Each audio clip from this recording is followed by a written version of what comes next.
Bonjour et bienvenue dans votre tout nouveau podcast Allo Cap Emploi. Si vous avez des questions sur le handicap et sur l'emploi, vous êtes au bon endroit.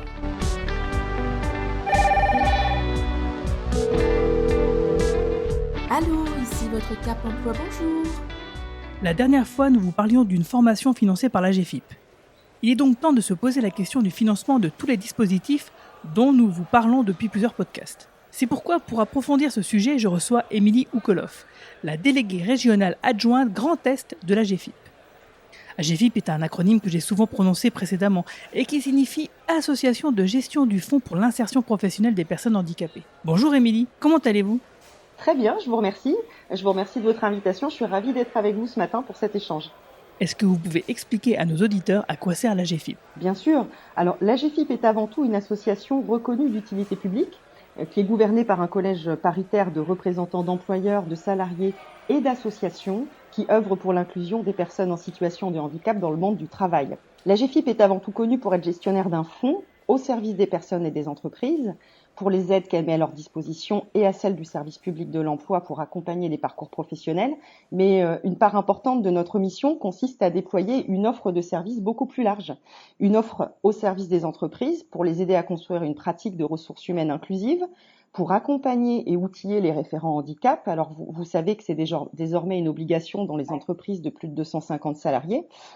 On organise d'ailleurs tout prochainement, du 6 au 9 octobre prochain, la première édition nationale de l'Université des référents handicap, qui est donc destinée à travailler, qui est donc destinée aux référents handicap des entreprises, aux référents ressources humaines, et à toutes les personnes qui travaillent à l'inclusion des personnes en situation de handicap dans les entreprises pour pouvoir proposer des modules de formation, des échanges thématiques, des conférences, des moments d'échange et il y aura une édition de cette université chaque année.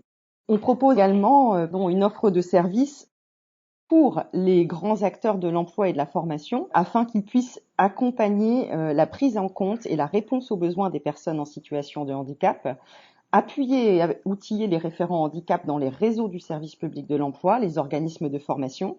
En fait, on est engagé avec nos partenaires dans une démarche de progrès permanente pour l'inclusion dans l'emploi. On travaille également beaucoup avec le réseau des entreprises adaptées. Sur notre rôle en délégation régionale, il est tout simplement de mettre en musique, de décliner sur le territoire ces offres de services, et ce, en lien étroit avec nos partenaires locaux, pour que ça ait du sens. Vous financez donc beaucoup de choses, notamment les Cap Emploi de toute la France. Alors comment se passe la relation avec les Cap Emploi justement ? Alors, plutôt qu'une relation, je dirais qu'il s'agit d'un partenariat fort et de longue date, avec un réseau de 9 structures et de plus de 200 professionnels dans le Grand Est. Le réseau des Cap Emploi a une connaissance fine des spécificités des besoins du public, et ça, c'est un élément essentiel lorsqu'il s'agit de construire des réponses adaptées. Vous organisez également le Cercle des référents, un groupe qui s'adresse aux entreprises qui souhaitent agir en faveur de l'emploi des personnes handicapées avec des échanges de pratiques, de projets inter-entreprises ou des constructions d'outils mutualisés. Cette proximité avec les employeurs et les entreprises doit être essentielle pour que les initiatives portées par l'AGEFIP puissent apporter des résultats. Alors, est-ce que vous avez beaucoup d'entreprises participantes et est-ce que la crise du coronavirus a changé quelque chose ? Alors, effectivement, en Grand Est, le cercle, il existe depuis plusieurs années et il s'est réellement étoffé au fil du temps. On a beaucoup d'entreprises adhérentes. Alors les rencontres entre référents, elles sont organisées sur l'ensemble du territoire et plutôt en petits groupes pour permettre de réels échanges de pratiques. Donc, on est plutôt sur l'organisation de réunions assez nombreuses dans des formats qui permettent des échanges et le partage d'expériences au sein des entreprises, en lien avec d'autres partenaires.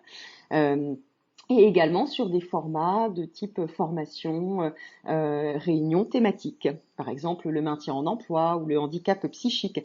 Alors, ce qui a changé avec la crise sanitaire, alors évidemment, on peut plus vraiment se rencontrer ou très peu en présentiel, mais c'est avant tout les besoins immédiats des entreprises qui ont changé, avec l'impact économique très fort, une organisation du travail qui a été percutée complètement et qui doit être réadaptée, la multiplication des priorités pour les entreprises. Notre souci à nous, il a été avant tout de les accompagner sur ces volets-là, en déployant rapidement un panel de mesures spécifiques qui permettent de les aider à sécuriser les parcours des personnes en situation de handicap pendant cette période de crise sanitaire. Par exemple, des aides pour la mise en place du télétravail, des aides pour des déplacements qui puissent s'effectuer en toute sécurité pour les personnes, le soutien aux créateurs d'activités, voilà, pour la reprise, les accompagner sur un diagnostic de situation pour leur permettre de rebondir, leur attribuer une aide financière complémentaire, des aides supplémentaires pour le maintien en emploi qui vont juste être déployées et sur lesquelles les Cap Emploi vont communiquer largement, et également des soutiens supplémentaires et des primes majorées à l'alternance. Et je peux vous dire que ces mesures qu'on a rendues effectives dans le Grand Est depuis le 1er mars, parce que nous on a été touchés très tôt par la crise, sont très fortement mobilisées. Quant au cercle des référents, il se poursuit bien évidemment, mais pour l'heure, on s'est adapté aux priorités. Il y a aussi le rôle des activateurs d'égalité avec leurs ambassadeurs. Est-ce que vous pouvez nous en dire 2 mots avant de nous quitter? Alors, l'AGEFIP, en lien avec de nombreux partenaires, donc le Conseil national consultatif des personnes handicapées, la Caisse nationale de solidarité d'autonomie, Pôle emploi, le réseau des Cap Emploi, entre autres, il y en a d'autres, ouvre une réflexion commune sous forme de consultation pour adapter et développer de nouveaux services en réponse à la crise du Covid, qui impactera donc lourdement et qui impacte déjà notre économie, dans le but de développer de nouvelles réponses plus adaptées aux besoins des entreprises et des personnes en situation de handicap. Toute personne qui le souhaite peut devenir ambassadeur d'égalité.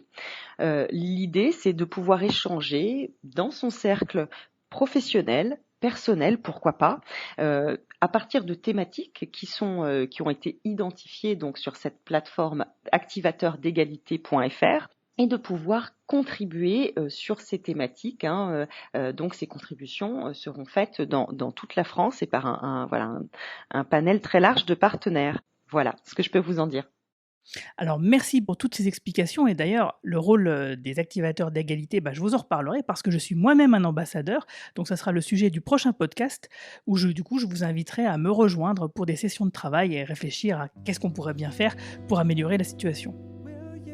Et comme toujours, nous allons nous quitter en musique avec le titre Will You Whisper de Pierce Murphy.